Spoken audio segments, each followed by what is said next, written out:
तो भाई रिजल्ट 2024 को लेकर के सीबीएसई ने एक और धमाका जो है वो कर दिया है। एक नया ऑफिशियल सर्कुलर बच्चों जारी कर दिया है रिजल्ट के रिगार्डिंग। यानी कि तुम लोग अब कह सकते हो कि जैसा मैं लगातार 2 दिन से कह रहा हूं कि काउंटडाउन उल्टी गिनती जो है वो शुरू हो चुकी है तुम्हारे रिजल्ट के रिगार्डिंग। यानी कि कभी भी हमें अपडेट मिल सकता है। और बहुत सारे बच्चे मुझे कमेंट कर रहे हैं कि यार सर 20 तारीख सीबीएसई ने कहा है तो 20 के बाद ही रिजल्ट आएगा। बच्चों मैं बार बार कह रहा हूं सीबीएसई को अनएक्सपेक्टेड बोर्ड का नाम मैंने दिया था पूरे यूट्यूब पे सबसे पहले।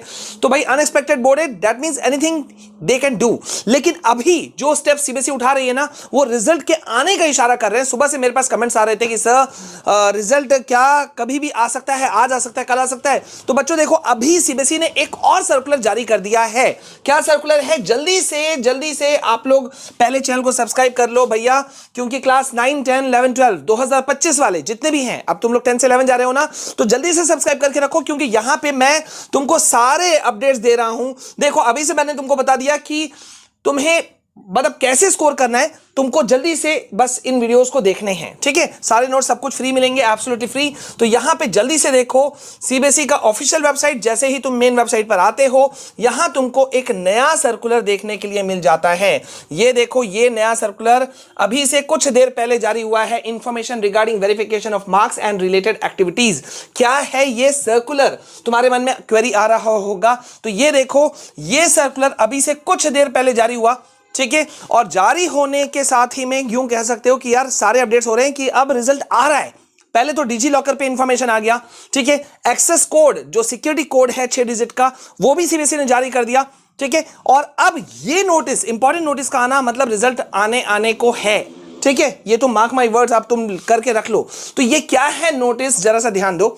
ये नोटिस है भैया तुम्हारे कॉपी रीचेकिंग को लेकर के। अब तुम हैरान हो जाओ, रिजल्ट आया नहीं है और सीबीएसई ने इंटरेस्टिंग वे में, बहुत ही मजेदार वे में ये सर्कुलर आउट कर दिया। पहले मैं बता दूं, ये सर्कुलर जो सीबीएसई ने इस बार पहले जारी किया है, ये सर्कुलर पहले जारी कभी नहीं होता था।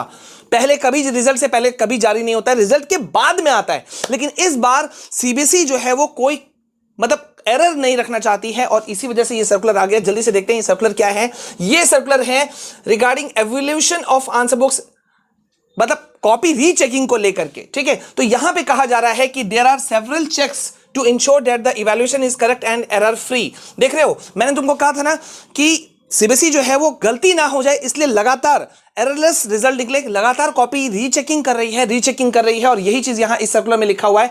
लेकिन फिर भी यहां पे मैं इतना लंबा चौड़ा टाइम नहीं लूंगा, इतना दूर में यहां पे लिखा हुआ है कि after the declaration of result, if the students are not satisfied with their performance communicated through results, CBSE provides an opportunity to the students for verification of marks। मतलब अगर रिजल्ट आने के बावजूद में फिर भी होते हैं, बहुत सारे बच्चे होते हैं, लाखों बच्चे होते हैं जो अपने रिजल्ट से सेटिस्फाइड नहीं होते। यार मेरे 70 आए, 70 क्यों आए, मेरे तो आराम से 75 आ सकते थे। लास्ट टाइम मैंने देखा था कि यार मतलब 1 नंबर कम था, उसके लिए बच्चे ने कॉपी चैलेंज किया था, कॉपी रीचेकिंग के लिए डाल दिया था। 1 number come, can you believe? और वो नंबर कौन सा था? मतलब तुम सुनोगे तो मतलब पागल हो जाओगे। मतलब उसको श्योर था कि मेरा 80 आउट ऑफ 80 आना चाहिए, 79 मार्क्स था। मैंने लास्ट टाइम वीडियो डाला था, जाके देख सकते हो पिछले साल के वीडियो में, कि 1 नंबर कम था फिर भी वो बच्चा फाइट कर गया और वो 1 नंबर ले लिया उसने, 80 out of 80। Can you believe that thing? तो यहां पे देखो कहा जा रहा है कि अगर कोई बच्चा अपने रिजल्ट से खुश नहीं होता है तो वो कॉपी रीचेकिंग के लिए जा सकता है, वेरिफिकेशन ऑफ मार्क्स के लिए जा सकता है, इवन वो फोटोकॉपी भी ले सकता है अपने आंसर शीट का। ठीक है, और फिर चैलेंज कर सकता है कि भैया मेरे को और मार्क्स मिलने चाहिए थे, कम क्यों मिले। तो ये बहुत अजीब सा बात है कि ये सर्कुलर पहले नहीं आता है। अब यहां और क्या लिखा हुआ है, और यहां पूरा डेट्स का डेडलाइन दे दिया है। ठीक है, तो यहां पे क्या कहा गया है कि भैया आपको एक डेडलाइन दे दिया जा रहा है, मतलब डेट्स बता दिया जा रहा है। No request after last date and in offline mode be accepted by the board as this breaches important examination safety protocol. मतलब कह रहे हैं कि भैया हर बार देखा जाता है कि बच्चे जब कॉपी रीचेकिंग के लिए अप्लाई करना होता है तब नहीं करके लास्ट डेट के बाद करते हैं, तो इस बार वो सुना नहीं जाएगा। ठीक है, अब यहां पे क्या डेडलाइन दे दिया गया है जरा इसे देख लो और बहुत ध्यान से समझो। मैं थोड़ा सा और इसे बड़ा कर दे रहा हूं। तो यहां शेड्यूल जो दिया गया है कि कब कब आप कॉपी रीचेकिंग के लिए जा सकते हो, बहुत ध्यान से देखो। पहला स्टेप है, देखो यहां 3 चीजें होती हैं, पहले तो ये समझ जाओ, बहुत सारे बच्चों को यही नहीं पता होगा। पहला वेरिफिकेशन ऑफ मार्क्स, मतलब जो मार्क्स मिला उसी को तुम रीटोटलिंग करवा रहे हो, इसको रीटोटलिंग तुम कह सकते हो। ठीक है, कि भैया इसको मैं एक बार लिख दे रहा हूं, रीटोटलिंग इसी को कहा जाता है। मतलब जो मार्क्स मिला उसी को तुम रीटोटलिंग करवा रहे हो, ठीक है। तो रीटोटलिंग में अब ऐसा मत सोचो यार किसी के, तुम बोलोगे सर टोटल करने में भी कोई गड़बड़ी होती है, बहुत होती है। तुम में से भी किसी के साथ हो सकता होगा, अगर तुम करके देखोगे, जब तुम्हें इतनी कॉपियां रोज चेक करनी पड़ती हैं तो भैया गड़बड़ी होती है, कैलकुलेशन में भी गड़बड़ी होती है।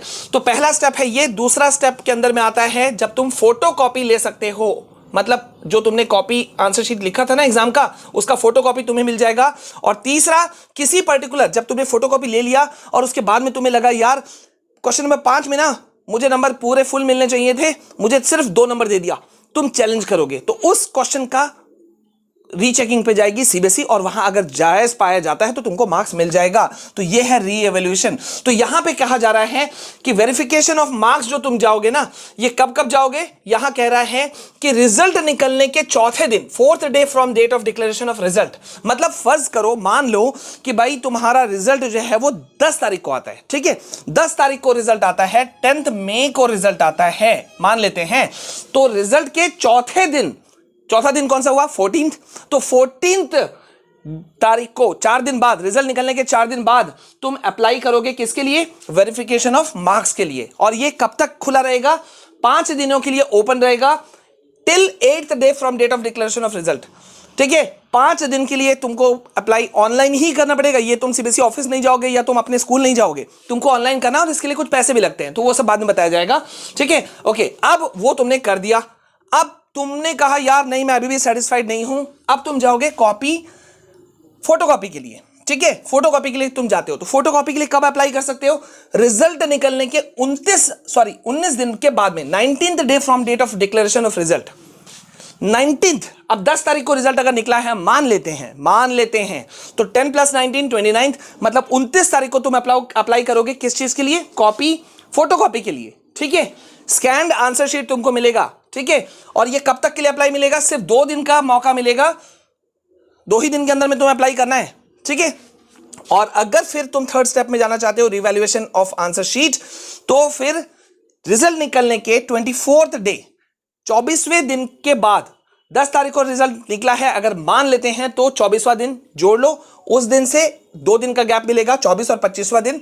उसके लिए तुम अप्लाई करोगे कि क्वेश्चन नंबर 6 में मुझे दिक्कत है, मेरे को मार्क्स कम मिला, क्वेश्चन नंबर 8 में मुझे नंबर कम मिला, क्वेश्चन नंबर 10 में मुझे कम नंबर मिला, तुम ये चैलेंज कर दोगे। लेकिन याद रखना, पर क्वेश्चन के पैसे लगते हैं, मतलब अगर तुमने 3 क्वेश्चन के लिए चैलेंज किया तो तुम्हें 300 रुपए लग जाएंगे। पिछले साल 100 रुपए पर क्वेश्चन था, अब देखते हैं इस बार क्या होता है, ठीक है। तो ये तुम्हें डेडलाइन दे दिया गया है, तो ये डेडलाइन बहुत इंपॉर्टेंट है। और एक खास बात मैं बता दूं, जो बहुत सारे लोग नहीं जानते हैं, बच्चे नहीं जानते हैं, कि तुम ऐसा नहीं कर सकते हो कि डायरेक्ट तुमने अप्लाई कर दिया इस चीज के लिए।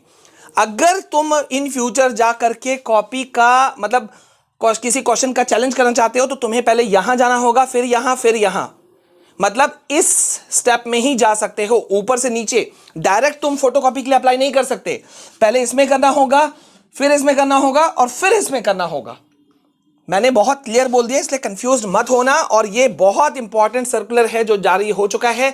डिटेल्ड मॉडलिटीज जो बोल रहा है, डिटेल्ड इंफॉर्मेशन जो है वो बाद में आएगा जिस दिन रिजल्ट निकलेगा।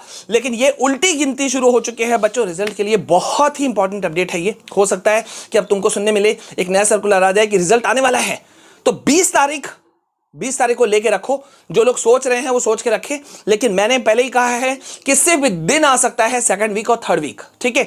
5 तारीख के बाद मैंने कहा था, तो 5 तारीख के बाद किसी भी दिन आ सकता है। और अब भैया जिन बच्चों को लगता है कि सर आप वीडियो बता रहे हो, ये आप बता रहे हो रिजल्ट का, तो भैया तुम भी तो रिजल्ट चेक ही कर रहे हो, ठीक है।